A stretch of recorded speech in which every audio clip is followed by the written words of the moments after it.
বিভিন্ন গুজব অপপ্রচার চালাচ্ছে।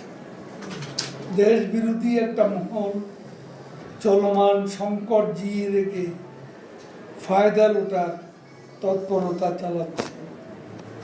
ইতিমধ্যে পরিষ্কার হয়ে গেছে শিক্ষার্থীদের আন্দোলন বেহাত হয়ে গেছে, চলে গেছে তৃতীয় পক্ষের হাতে, যারা বাংলাদেশকে অকার্যকর রাষ্ট্র পরিণত করতে এবং দেশকে খাদের কিনারায় নিয়ে যেতে চায়।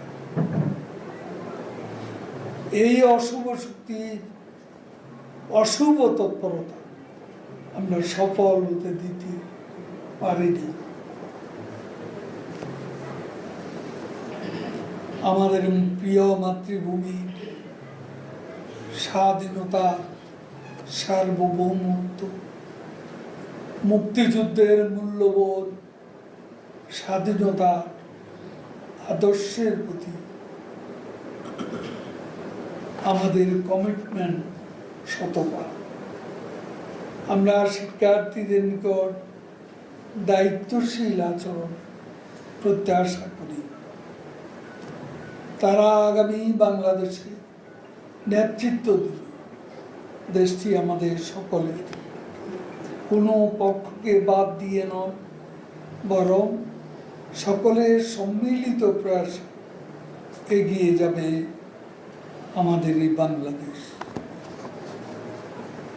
মাননীয় প্রধানমন্ত্রী বঙ্গবন্ধু কন্যা জননেত্রী শেখ হাসিনা জাতির অভিভাবক, তিনি ইতিমধ্যেই ঘোষণা দিয়েছেন আন্দোলনকারীদের সঙ্গে আমি বসতে চাই।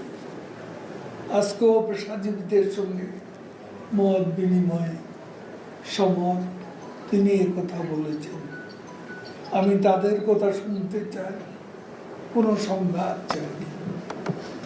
মাননীয় প্রধানমন্ত্রীর নির্দেশে সংঘাত হতে পারে, পক্ষ বিপক্ষ হতে পারে, এ ধরনের কর্মসূচি তথা কনফ্রন্টেশনাল প্রোগ্রাম আমরা সংঘাত এড়াতেই এড়িয়ে চলেছি।